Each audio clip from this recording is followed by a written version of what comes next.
매일 아침 침대에서 일어나기 힘들까요? 속이 불편하고 배에서 소리가 나나요? 맵고 짠 자극적인 음식이 당기나요?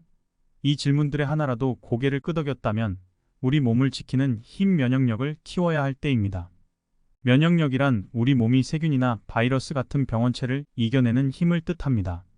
구내염과 감기 같은 흔한 증상부터 위험한 질병에 이르기까지 병의 1차 원인은 모두 면역력과 관련이 있습니다. 면역력이 약해지면 외부 항원이 쉽게 침입할 수 있는 환경이 만들어지므로 면역력은 모든 병의 첫 방어선 역할을 합니다. 많은 사람들은 면역력을 가족력과 체질에 대한 문제로 여기곤 합니다.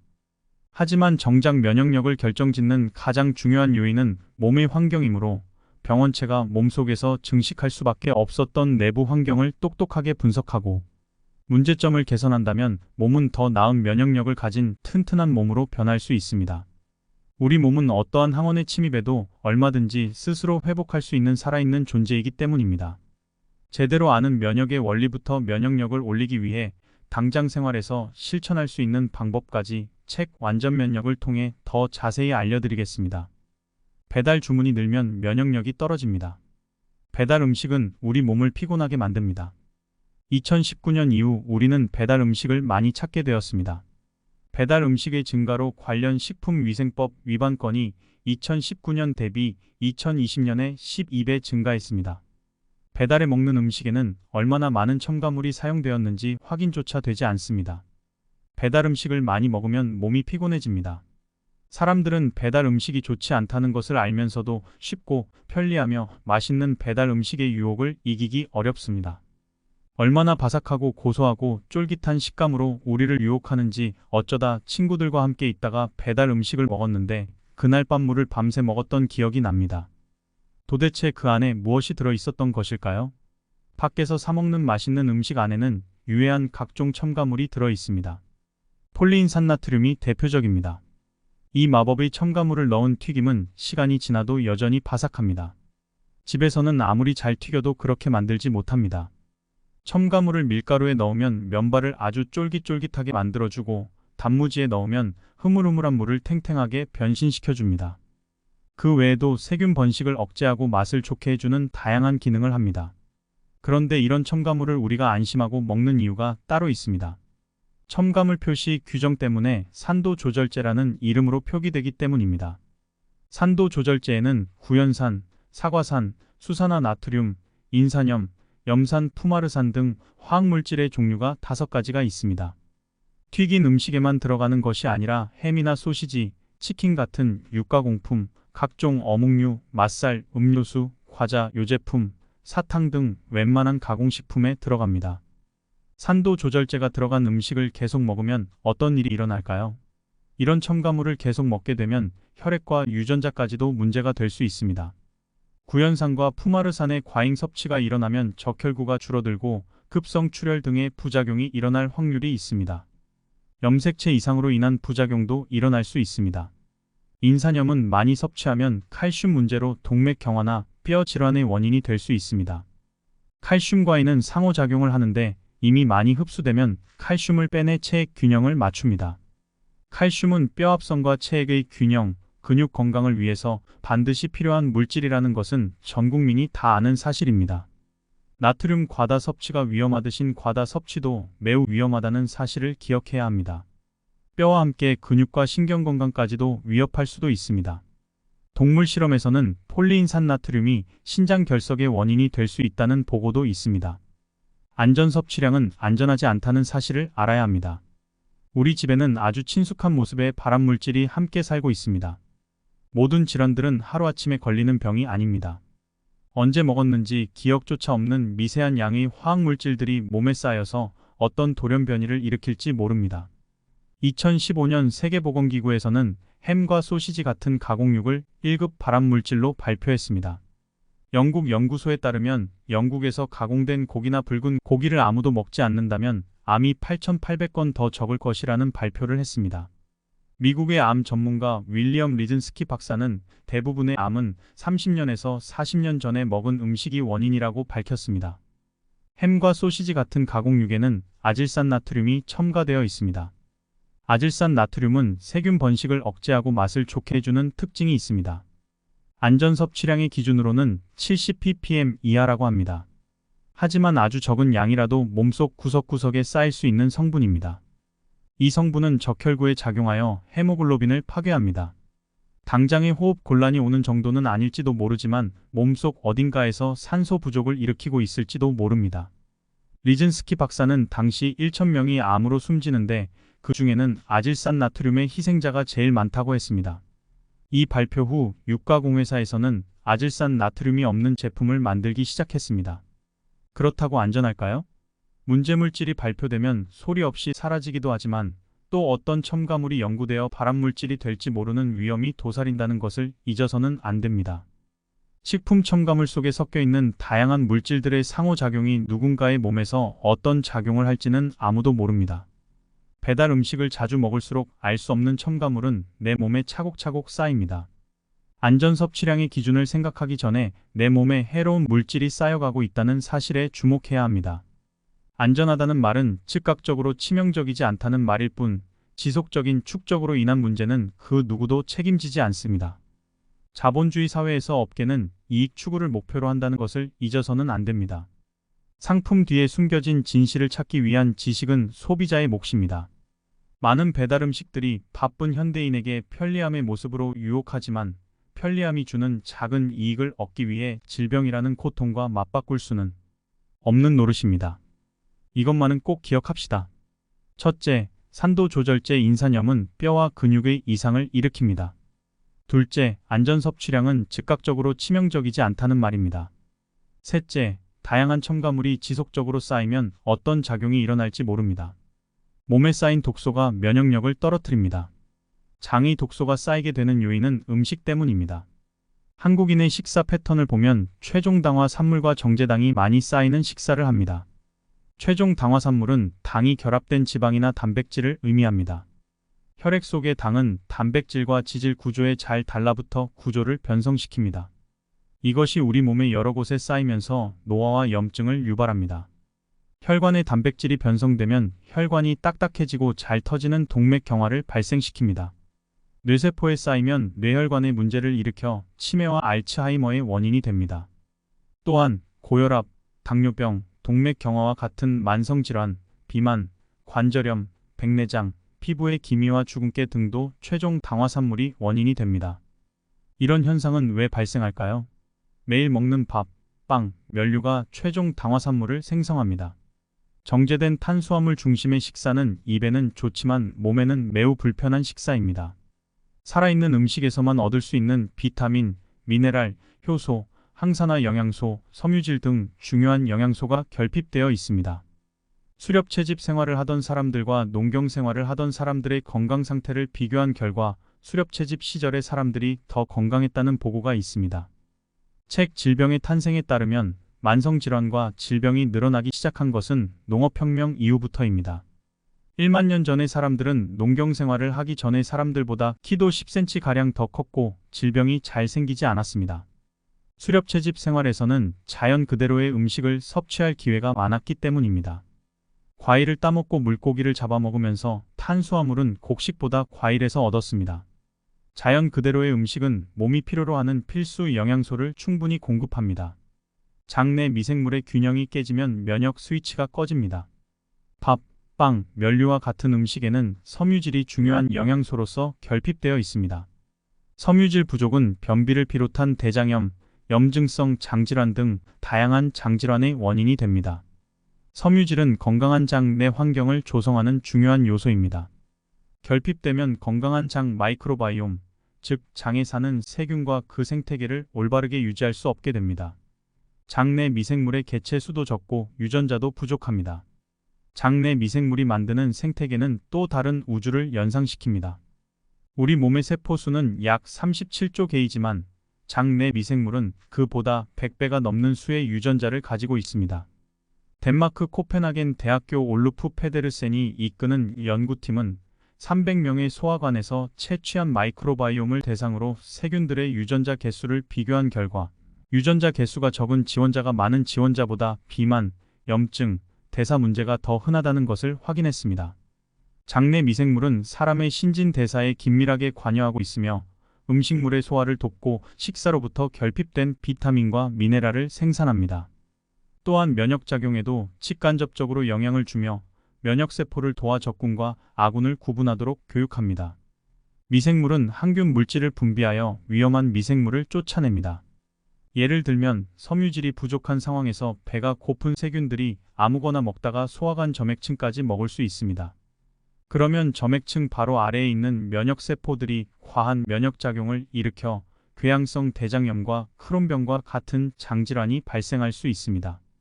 장 마이크로바이옴은 직접적으로 면역세포의 생사를 주관합니다. 미국 마즈마니안 박사팀은 박테리아에게 면역세포 중 하나인 조절 T세포의 성장에 관여하는 신호가 있다는 것을 발견했습니다.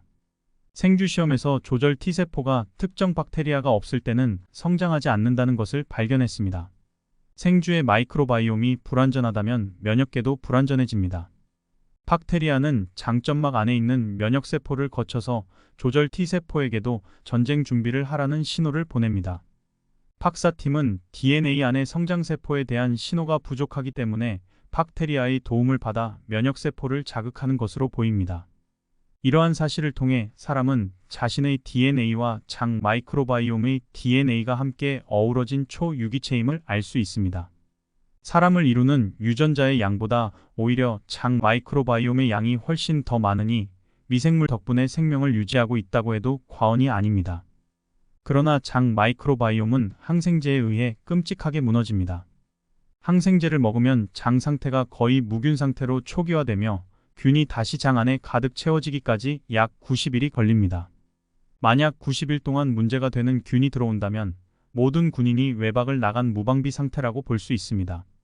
또 다른 측면으로는 항생제에 대해 내성이 생기는 강한 세균이 문제가 됩니다. 세계보건기구는 2014년 말 한 보고서에서 내성이 생긴 박테리아로 인해 감염되어 사망하는 사람이 70만 명이라고 보고했습니다. 그리고 2050년까지 항생제 내성이 생긴 박테리아 때문에 매년 1천만 명이 사망하며 암 사망자 수는 820만 명에 육박할 것으로 예상했습니다. 너무 쉽게 항생제를 선택하는 것은 아닌지 생각해 봐야 합니다. 감기만 걸려도 쉽게 항생제를 처방합니다. 항생제는 감기 바이러스를 억제하는 것과는 전혀 무관합니다. 2차 감염을 예방하기 위한 것이지만 파리 한 마리를 잡기 위해 온 집에 살충제를 뿌리는 것과 같은 희생을 치릅니다. 항생제를 쉽게 선택하기보다는 근본적으로 장내 환경을 건강하게 만드는 것이 중요합니다. 이것만은 꼭 기억하자. 첫째, 최종 당화산물이 독소가 되어 면역력을 떨어뜨립니다. 둘째, 장 마이크로바이옴이 신진대사는 반드시 필요합니다. 셋째, 장 마이크로바이옴은 면역세포를 돕습니다. 그렇다면 우리 몸의 노화는 어떻게 늦출 수 있을까요? 책 70세가 노화의 갈림길을 통해 알려드리겠습니다. 70대는 늙음과 싸울 수 있는 마지막 기회인 최후의 활동기입니다. 이 기간을 어떻게 보내느냐에 따라 노화를 늦출 수 있습니다. 간병을 멀리하고 자립하는 만년을 가져다주는 70대 건강법이 있습니다. 지금의 70대는 과거의 70대와 전혀 다릅니다. 단백질 섭취는 면역력을 높여줍니다. 일찍 죽느냐, 노만 들어 죽느냐의 시대입니다. 85세 이상은 대개 치매가 옵니다. 필자의 경험으로는 85세 이상의 노인 중 알츠하이머성 치매 증상이 뇌에 보이지 않는 분은 없었습니다. 고기를 먹는 습관이 노화를 늦춥니다. 늙을수록 고기를 먹어줘야 합니다. 소위 말하는 행복 물질인 세로토닌은 나이가 들수록 점점 감소합니다. 이 때문에 나이가 들수록 의욕도 떨어지고 우울증에 걸리는 사람도 늘어납니다. 그러나 세로토닌의 감소는 고령이 되어도 생활 습관을 바꾸면 개선할 수 있습니다. 그중 가장 손쉽고 좋은 방법은 육류 섭취입니다. 세로토닌의 재료가 되는 것이 트립토판이라는 아미노산인데 가장 많이 함유되어 있는 식품이 고기입니다. 또한 고기에는 콜레스테롤이 많이 함유되어 있습니다. 동맥경화를 촉진하고 심근경색의 위험이 된다는 이유로 나쁜 것으로 간주되고 있습니다. 그러나 이는 서양인의 경우이고 동양인의 경우는 동맥경화에 신경 쓰기보다는 콜레스테롤을 줄여 초래되는 남성 호르몬의 감소를 두려워해야 합니다. 특히 테스토스테론은 의욕과 관계가 있습니다. 성기능 측면뿐만 아니라 다른 사람에 대한 관심이나 집중력 등에 관여하고 있습니다. 남성 호르몬이 감소하면 활동 의욕이 저하되어 기운 없는 노인이 되기 쉽습니다. 70대는 늙음과 싸울 수 있는 마지막 기회로 긴 노년 시간을 보내기 위해서는 먼저 80대 이후에도 뇌 기능을 어떻게 유지할지가 중요합니다. 또한 70대 때 가지고 있는 운동 기능을 얼마나 오래 유지해야 하는지도 중요해집니다. 늙음은 피할 수 없습니다. 노력을 했느냐 안 했느냐에 따라 훗날 큰 차이가 납니다. 늦는 행위는 노화를 재촉합니다. 우등생과 열등생의 IQ 차이가 있다고 해도 고작 80에서 120 정도의 사이의 수치를 보일 것입니다. 50m 달리기를 해도 빠른 아이가 6에서 7초 느린 아이라고 해도 15초면 달릴 수 있습니다. 각각의 능력 차이가 있다고 해도 그 정도밖에 차이가 나지 않습니다. 그러나 고령자 사회를 상상해 본다면 좀 다르다. 80세에 치매가 진행되어 대화가 잘 되지 않는 사람이 있는가 하면 그 나름대로 지금까지 일이나 지적인 활동을 계속하는 사람이 있다. 아울러 노벨상을 받아 훌륭한 연설을 할 수 있는 사람마저도 있을 것입니다. 눕기만 하는 생활을 하거나 일상에서 간호가 필요한 사람도 있고 매일 산책하거나 수영이나 골프 등 스포츠를 즐기는 80세 노인도 있을 수 있습니다. 즉, 고령자가 되면 신체 능력과 뇌 기능에서 개인차가 많아집니다. 고령자 다수의 사회로 된다면 앞으로의 사회는 확실히 다양성으로 가득 찬 사회가 될 것입니다. 건강 격차가 생기는 것은 향후 펼쳐질 사회의 특징이 될 것입니다. 단번에 늙지 않기 위해 가장 필요한 것은 뇌 기능과 운동 기능을 유지하기 위해 계속 사용하는 것입니다. 의욕 저하는 전두엽의 노화 때문입니다. 이러한 의욕 저하가 현저해지는 연령대는 확실히 70대입니다. 즉, 70대에서 80대로 향할 때 건강하게 보낼 수 있을지 어떨지는 70대 때 얼마나 의욕 저하를 막았느냐에 달려 있습니다. 70대의 익힌 습관이 이후의 삶을 결정합니다. 70대에 의도적으로 계속 사용하면 80대, 90대에 이르러서도 간병인을 부르는 시기를 늦출 수 있습니다. 어떤 일을 하더라도 은퇴하면 안 됩니다. 70대 때 단번에 늙는 사람은 전형적으로 은퇴한 직후부터 일체 활동을 그만두는 경우입니다. 평생 일을 해서 지쳐 있으니 집에서 빈둥빈둥 놀고 싶다고 손꼽아 기다리기 때문입니다. 이러면 운동신경뿐만 아니라 전두엽의 노화가 단번에 진행됩니다. 전두엽이란 창조적 능력이나 다른 사람에 대한 공감 능력, 예상치 못한 일에 대처하는 능력에 관여하는 부분인데 모든 활동을 멈춰버리니 당연히 노화가 급격하게 찾아오는 것입니다. 전두엽의 노화는 40대부터입니다. 퇴직 후에 일해야 늙지 않습니다. 70대가 되면 특히 은퇴 등을 생각하지 말고 현역 이식을 유지하는 것이 중요합니다. 그것이 단번에 늙는 것을 막아줍니다. 노화를 늦추는 최고의 보약이라는 것은 많은 데이터로도 입증되어 있습니다. 어떤 일이든 조금이라도 사회에 도움되는 것은 누구라도 할 수 있습니다. 가치를 찾고 계속 일하는 것이 노화 방지의 최선의 보약이라고 생각합니다. 운전면허를 반납하면 안 됩니다. 생활 환경의 변화는 지금까지의 건강한 생활을 지탱하고 있던 습관을 파괴할 수 있습니다. 그러니 운전을 그만두거나 하지 않으면 건강한 고령자로 생활하는 데 문제가 될 수 있습니다. 사실 고령 운전자는 위험하지 않습니다. 언론의 무식한 보도가 고령 운전을 완전히 위험한 것으로 보도하나 오토바이 이상의 면허를 가지고 있는 사고 건수의 실제 통계를 보면 가장 사고를 많이 낸 연령은 16에서 19세이고 그 다음으로 20에서 24세입니다. 햇볕을 쬐는 습관이 사람을 젊게 만듭니다. 적당한 일광욕을 하는 습관도 의욕 저하를 방지하는 데에는 아주 효과적입니다. 하루에 한 번 정도 산책이나 마트에 가는 것만으로도 충분합니다. 이렇게 만들어진 세로토닌은 밤에는 뇌 속의 멜라토닌이라는 호르몬을 생성해 숙면에도 도움이 됩니다. 뇌의 노화를 막는 것은 생활 속의 변화입니다. 전두엽은 40세부터 위축이 시작됩니다. 전두엽의 노화를 막기 위해선 변화가 있는 생활을 하는 것이 가장 좋습니다. 단조로운 생활을 피하고 일부러 외출하고 남성의 경우 요리를 하는 것도 좋습니다. 인풋에서 아웃풋으로 행동을 바꾸는 효과가 있습니다.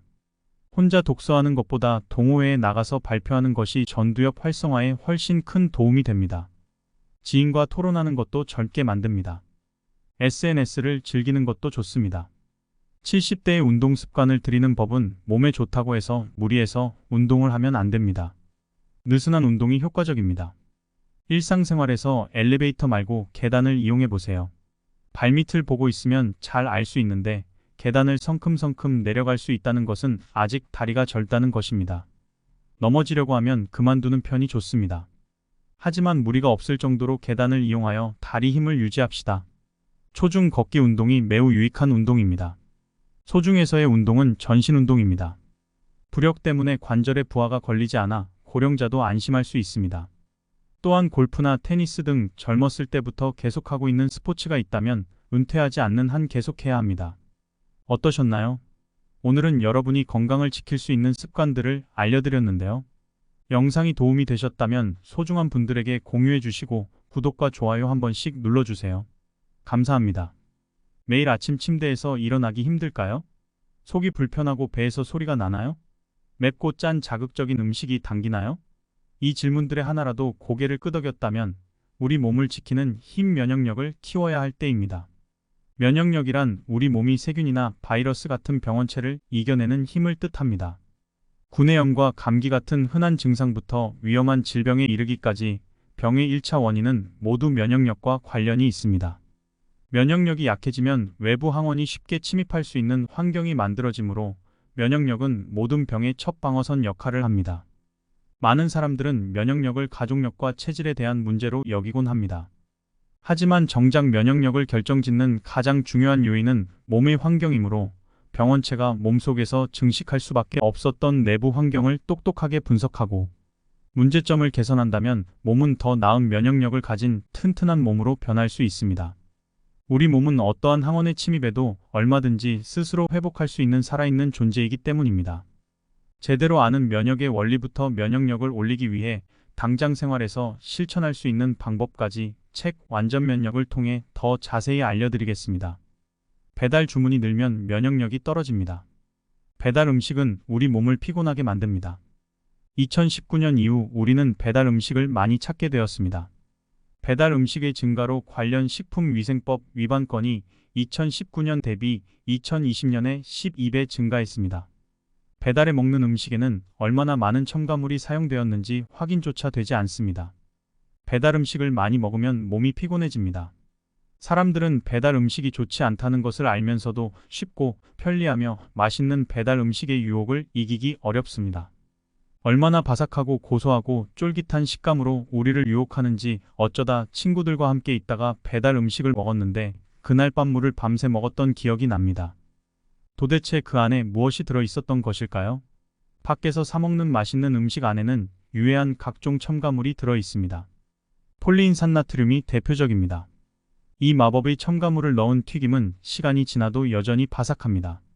집에서는 아무리 잘 튀겨도 그렇게 만들지 못합니다. 첨가물을 밀가루에 넣으면 면발을 아주 쫄깃쫄깃하게 만들어주고 단무지에 넣으면 흐물흐물한 물을 탱탱하게 변신시켜줍니다. 그 외에도 세균 번식을 억제하고 맛을 좋게 해주는 다양한 기능을 합니다. 그런데 이런 첨가물을 우리가 안심하고 먹는 이유가 따로 있습니다.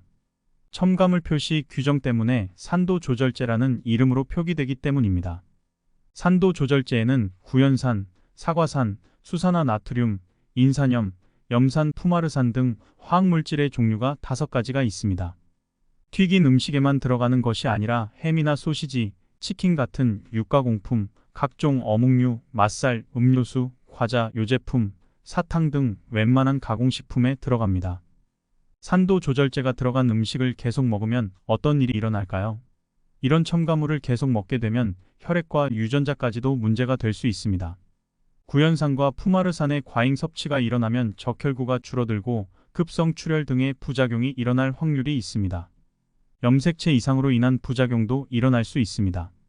인산염은 많이 섭취하면 칼슘 문제로 동맥 경화나 뼈 질환의 원인이 될 수 있습니다. 칼슘과인은 상호작용을 하는데 이미 많이 흡수되면 칼슘을 빼내 체액 균형을 맞춥니다. 칼슘은 뼈합성과 체액의 균형, 근육 건강을 위해서 반드시 필요한 물질이라는 것은 전 국민이 다 아는 사실입니다. 나트륨 과다 섭취가 위험하듯이 과다 섭취도 매우 위험하다는 사실을 기억해야 합니다. 뼈와 함께 근육과 신경 건강까지도 위협할 수도 있습니다. 동물 실험에서는 폴리인산나트륨이 신장 결석의 원인이 될 수 있다는 보고도 있습니다. 안전 섭취량은 안전하지 않다는 사실을 알아야 합니다. 우리 집에는 아주 친숙한 모습의 발암물질이 함께 살고 있습니다. 모든 질환들은 하루아침에 걸리는 병이 아닙니다. 언제 먹었는지 기억조차 없는 미세한 양의 화학물질들이 몸에 쌓여서 어떤 돌연 변이를 일으킬지 모릅니다. 2015년 세계보건기구에서는 햄과 소시지 같은 가공육을 1급 발암물질로 발표했습니다. 영국 연구소에 따르면 영국에서 가공된 고기나 붉은 고기를 아무도 먹지 않는다면 암이 8,800건 더 적을 것이라는 발표를 했습니다.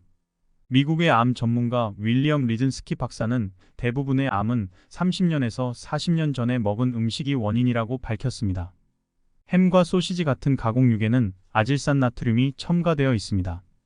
아질산 나트륨은 세균 번식을 억제하고 맛을 좋게 해주는 특징이 있습니다.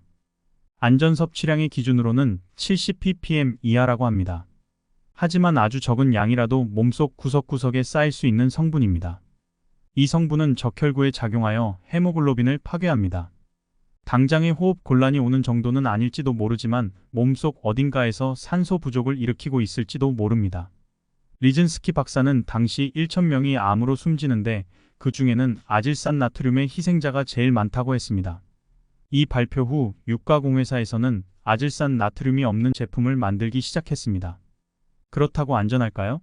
문제물질이 발표되면 소리 없이 사라지기도 하지만 또 어떤 첨가물이 연구되어 발암물질이 될지 모르는 위험이 도사린다는 것을 잊어서는 안 됩니다. 식품 첨가물 속에 섞여 있는 다양한 물질들의 상호작용이 누군가의 몸에서 어떤 작용을 할지는 아무도 모릅니다. 배달 음식을 자주 먹을수록 알 수 없는 첨가물은 내 몸에 차곡차곡 쌓입니다. 안전 섭취량의 기준을 생각하기 전에 내 몸에 해로운 물질이 쌓여가고 있다는 사실에 주목해야 합니다. 안전하다는 말은 즉각적으로 치명적이지 않다는 말일 뿐 지속적인 축적으로 인한 문제는 그 누구도 책임지지 않습니다. 자본주의 사회에서 업계는 이익 추구를 목표로 한다는 것을 잊어서는 안 됩니다. 상품 뒤에 숨겨진 진실을 찾기 위한 지식은 소비자의 몫입니다. 많은 배달 음식들이 바쁜 현대인에게 편리함의 모습으로 유혹하지만 편리함이 주는 작은 이익을 얻기 위해 질병이라는 고통과 맞바꿀 수는 없는 노릇입니다. 이것만은 꼭 기억합시다. 첫째, 산도조절제 인산염은 뼈와 근육의 이상을 일으킵니다. 둘째, 안전 섭취량은 즉각적으로 치명적이지 않다는 말입니다. 셋째, 다양한 첨가물이 지속적으로 쌓이면 어떤 작용이 일어날지 모릅니다. 몸에 쌓인 독소가 면역력을 떨어뜨립니다. 장의 독소가 쌓이게 되는 요인은 음식 때문입니다. 한국인의 식사 패턴을 보면 최종 당화 산물과 정제당이 많이 쌓이는 식사를 합니다. 최종 당화 산물은 당이 결합된 지방이나 단백질을 의미합니다. 혈액 속의 당은 단백질과 지질 구조에 잘 달라붙어 구조를 변성시킵니다. 이것이 우리 몸의 여러 곳에 쌓이면서 노화와 염증을 유발합니다. 혈관의 단백질이 변성되면 혈관이 딱딱해지고 잘 터지는 동맥경화를 발생시킵니다. 뇌세포에 쌓이면 뇌혈관의 문제를 일으켜 치매와 알츠하이머의 원인이 됩니다. 또한 고혈압, 당뇨병, 동맥경화와 같은 만성질환, 비만, 관절염, 백내장, 피부의 기미와 주근깨 등도 최종 당화산물이 원인이 됩니다. 이런 현상은 왜 발생할까요? 매일 먹는 밥, 빵, 면류가 최종 당화산물을 생성합니다. 정제된 탄수화물 중심의 식사는 입에는 좋지만 몸에는 매우 불편한 식사입니다. 살아있는 음식에서만 얻을 수 있는 비타민, 미네랄, 효소, 항산화 영양소, 섬유질 등 중요한 영양소가 결핍되어 있습니다. 수렵채집 생활을 하던 사람들과 농경 생활을 하던 사람들의 건강 상태를 비교한 결과 수렵채집 시절의 사람들이 더 건강했다는 보고가 있습니다. 책 질병의 탄생에 따르면 만성질환과 질병이 늘어나기 시작한 것은 농업혁명 이후부터입니다. 1만 년 전의 사람들은 농경 생활을 하기 전의 사람들보다 키도 10cm가량 더 컸고 질병이 잘 생기지 않았습니다. 수렵채집 생활에서는 자연 그대로의 음식을 섭취할 기회가 많았기 때문입니다. 과일을 따먹고 물고기를 잡아먹으면서 탄수화물은 곡식보다 과일에서 얻었습니다. 자연 그대로의 음식은 몸이 필요로 하는 필수 영양소를 충분히 공급합니다. 장내 미생물의 균형이 깨지면 면역 스위치가 꺼집니다. 밥, 빵, 면류와 같은 음식에는 섬유질이 중요한 영양소로서 결핍되어 있습니다. 섬유질 부족은 변비를 비롯한 대장염, 염증성 장질환 등 다양한 장질환의 원인이 됩니다. 섬유질은 건강한 장 내 환경을 조성하는 중요한 요소입니다. 결핍되면 건강한 장 마이크로바이옴, 즉 장에 사는 세균과 그 생태계를 올바르게 유지할 수 없게 됩니다. 장내 미생물의 개체 수도 적고 유전자도 부족합니다. 장내 미생물이 만드는 생태계는 또 다른 우주를 연상시킵니다. 우리 몸의 세포 수는 약 37조 개이지만 장내 미생물은 그보다 100배가 넘는 수의 유전자를 가지고 있습니다. 덴마크 코펜하겐 대학교 올루프 페데르센이 이끄는 연구팀은 300명의 소아관에서 채취한 마이크로바이옴을 대상으로 세균들의 유전자 개수를 비교한 결과 유전자 개수가 적은 지원자가 많은 지원자보다 비만, 염증, 대사 문제가 더 흔하다는 것을 확인했습니다. 장내 미생물은 사람의 신진대사에 긴밀하게 관여하고 있으며 음식물의 소화를 돕고 식사로부터 결핍된 비타민과 미네랄을 생산합니다. 또한 면역작용에도 직간접적으로 영향을 주며 면역세포를 도와 적군과 아군을 구분하도록 교육합니다. 미생물은 항균 물질을 분비하여 위험한 미생물을 쫓아냅니다.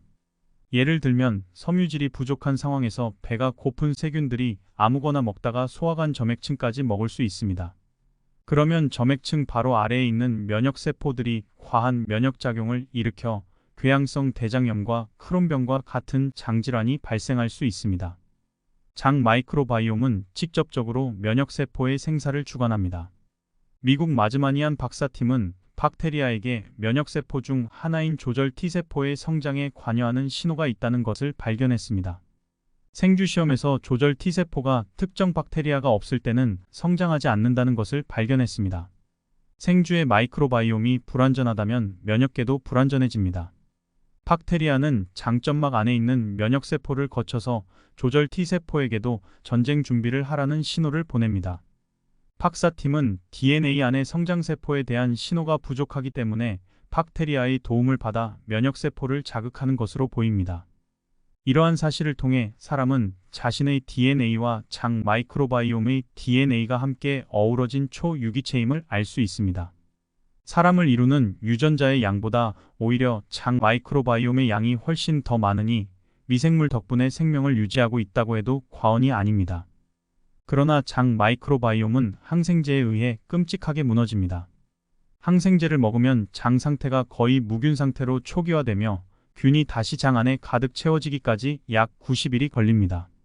만약 90일 동안 문제가 되는 균이 들어온다면 모든 군인이 외박을 나간 무방비 상태라고 볼 수 있습니다. 또 다른 측면으로는 항생제에 대해 내성이 생기는 강한 세균이 문제가 됩니다. 세계보건기구는 2014년 말 한 보고서에서 내성이 생긴 박테리아로 인해 감염되어 사망하는 사람이 70만 명이라고 보고했습니다. 그리고 2050년까지 항생제 내성이 생긴 박테리아 때문에 매년 1천만 명이 사망하며 암 사망자 수는 820만 명에 육박할 것으로 예상했습니다. 너무 쉽게 항생제를 선택하는 것은 아닌지 생각해 봐야 합니다. 감기만 걸려도 쉽게 항생제를 처방합니다. 항생제는 감기 바이러스를 억제하는 것과는 전혀 무관합니다. 2차 감염을 예방하기 위한 것이지만 파리 한 마리를 잡기 위해 온 집에 살충제를 뿌리는 것과 같은 희생을 치릅니다. 항생제를 쉽게 선택하기보다는 근본적으로 장내 환경을 건강하게 만드는 것이 중요합니다. 이것만은 꼭 기억하자. 첫째, 최종 당화산물이 독소가 되어 면역력을 떨어뜨립니다. 둘째, 장 마이크로바이옴이 신진대사는 반드시 필요합니다. 셋째, 장 마이크로바이옴은 면역세포를 돕습니다. 그렇다면 우리 몸의 노화는 어떻게 늦출 수 있을까요? 책 70세가 노화의 갈림길을 통해 알려드리겠습니다. 70대는 늙음과 싸울 수 있는 마지막 기회인 최후의 활동기입니다. 이 기간을 어떻게 보내느냐에 따라 노화를 늦출 수 있습니다. 간병을 멀리하고 자립하는 만년을 가져다주는 70대 건강법이 있습니다. 지금의 70대는 과거의 70대와 전혀 다릅니다. 단백질 섭취는 면역력을 높여줍니다. 일찍 죽느냐, 노만 들어 죽느냐의 시대입니다. 85세 이상은 대개 치매가 옵니다. 필자의 경험으로는 85세 이상의 노인 중 알츠하이머성 치매 증상이 뇌에 보이지 않는 분은 없었습니다. 고기를 먹는 습관이 노화를 늦춥니다. 늙을수록 고기를 먹어줘야 합니다. 소위 말하는 행복 물질인 세로토닌은 나이가 들수록 점점 감소합니다. 이 때문에 나이가 들수록 의욕도 떨어지고 우울증에 걸리는 사람도 늘어납니다. 그러나 세로토닌의 감소는 고령이 되어도 생활 습관을 바꾸면 개선할 수 있습니다. 그중 가장 손쉽고 좋은 방법은 육류 섭취입니다. 세로토닌의 재료가 되는 것이 트립토판이라는 아미노산인데 가장 많이 함유되어 있는 식품이 고기입니다. 또한 고기에는 콜레스테롤이 많이 함유되어 있습니다. 동맥경화를 촉진하고 심근경색의 위험이 된다는 이유로 나쁜 것으로 간주되고 있습니다. 그러나 이는 서양인의 경우이고 동양인의 경우는 동맥경화에 신경 쓰기보다는 콜레스테롤을 줄여 초래되는 남성 호르몬의 감소를 두려워해야 합니다. 특히 테스토스테론은 의욕과 관계가 있습니다. 성기능 측면뿐만 아니라 다른 사람에 대한 관심이나 집중력 등에 관여하고 있습니다. 남성 호르몬이 감소하면 활동 의욕이 저하되어 기운 없는 노인이 되기 쉽습니다. 70대는 늙음과 싸울 수 있는 마지막 기회로 긴 노년 시간을 보내기 위해서는 먼저 80대 이후에도 뇌 기능을 어떻게 유지할지가 중요합니다. 또한 70대 때 가지고 있는 운동 기능을 얼마나 오래 유지해야 하는지도 중요해집니다. 늙음은 피할 수 없습니다. 노력을 했느냐 안 했느냐에 따라 훗날 큰 차이가 납니다. 늦는 행위는 노화를 재촉합니다. 우등생과 열등생의 IQ 차이가 있다고 해도 고작 80에서 120 정도의 사이의 수치를 보일 것입니다. 50m 달리기를 해도 빠른 아이가 6에서 7초 느린 아이라고 해도 15초면 달릴 수 있습니다. 각각의 능력 차이가 있다고 해도 그 정도밖에 차이가 나지 않습니다. 그러나 고령자 사회를 상상해 본다면 좀 다르다. 80세의 치매가 진행되어 대화가 잘 되지 않는 사람이 있는가 하면 그 나름대로 지금까지 일이나 지적인 활동을 계속하는 사람이 있다. 아울러 노벨상을 받아 훌륭한 연설을 할 수 있는 사람마저도 있을 것입니다. 눕기만 하는 생활을 하거나 일상에서 간호가 필요한 사람도 있고 매일 산책하거나 수영이나 골프 등 스포츠를 즐기는 80세 노인도 있을 수 있습니다. 즉, 고령자가 되면 신체 능력과 뇌 기능에서 개인차가 많아집니다. 고령자 다수의 사회로 된다면 앞으로의 사회는 확실히 다양성으로 가득 찬 사회가 될 것입니다. 건강 격차가 생기는 것은 향후 펼쳐질 사회의 특징이 될 것입니다. 단번에 늙지 않기 위해 가장 필요한 것은 뇌 기능과 운동 기능을 유지하기 위해 계속 사용하는 것입니다. 의욕 저하는 전두엽의 노화 때문입니다. 이러한 의욕 저하가 현저해지는 연령대는 확실히 70대입니다. 즉, 70대에서 80대로 향할 때 건강하게 보낼 수 있을지 어떨지는 70대 때 얼마나 의욕 저하를 막았느냐에 달려 있습니다. 70대의 익힌 습관이 이후의 삶을 결정합니다. 70대에 의도적으로 계속 사용하면 80대, 90대에 이르러서도 간병인을 부르는 시기를 늦출 수 있습니다. 어떤 일을 하더라도 은퇴하면 안 됩니다. 70대 때 단번에 늙는 사람은 전형적으로 은퇴한 직후부터 일체 활동을 그만두는 경우입니다. 평생 일을 해서 지쳐 있으니 집에서 빈둥빈둥 놀고 싶다고 손꼽아 기다리기 때문입니다. 이러면 운동신경뿐만 아니라 전두엽의 노화가 단번에 진행됩니다. 전두엽이란 창조적 능력이나 다른 사람에 대한 공감 능력, 예상치 못한 일에 대처하는 능력에 관여하는 부분인데 모든 활동을 멈춰버리니 당연히 노화가 급격하게 찾아오는 것입니다. 전두엽의 노화는 40대부터입니다. 퇴직 후에 일해야 늙지 않습니다. 70대가 되면 특히 은퇴 등을 생각하지 말고 현역 이식을 유지하는 것이 중요합니다. 그것이 단번에 늙는 것을 막아줍니다. 노화를 늦추는 최고의 보약이라는 것은 많은 데이터로도 입증되어 있습니다. 어떤 일이든 조금이라도 사회에 도움되는 것은 누구라도 할 수 있습니다. 가치를 찾고 계속 일하는 것이 노화 방지의 최선의 보약이라고 생각합니다. 운전면허를 반납하면 안 됩니다. 생활 환경의 변화는 지금까지의 건강한 생활을 지탱하고 있던 습관을 파괴할 수 있습니다. 그러니 운전을 그만두거나 하지 않으면 건강한 고령자로 생활하는 데 문제가 될 수 있습니다. 사실 고령 운전자는 위험하지 않습니다.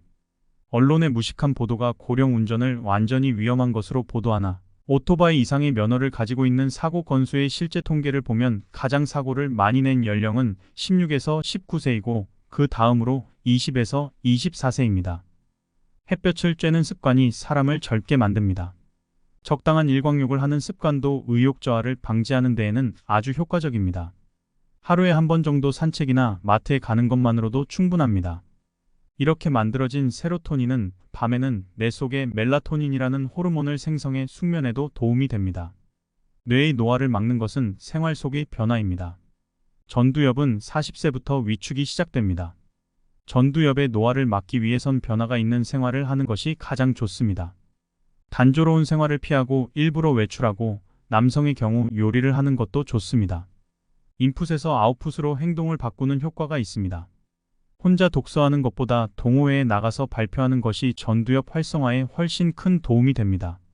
지인과 토론하는 것도 젊게 만듭니다. SNS를 즐기는 것도 좋습니다. 70대의 운동 습관을 들이는 법은 몸에 좋다고 해서 무리해서 운동을 하면 안 됩니다.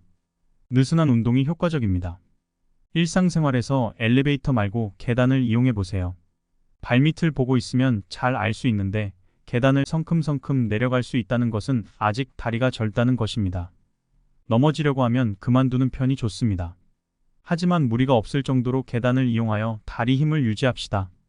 초중 걷기 운동이 매우 유익한 운동입니다. 소중에서의 운동은 전신 운동입니다. 부력 때문에 관절에 부하가 걸리지 않아 고령자도 안심할 수 있습니다. 또한 골프나 테니스 등 젊었을 때부터 계속하고 있는 스포츠가 있다면 은퇴하지 않는 한 계속해야 합니다. 어떠셨나요? 오늘은 여러분이 건강을 지킬 수 있는 습관들을 알려드렸는데요. 영상이 도움이 되셨다면 소중한 분들에게 공유해 주시고 구독과 좋아요 한 번씩 눌러주세요. 감사합니다.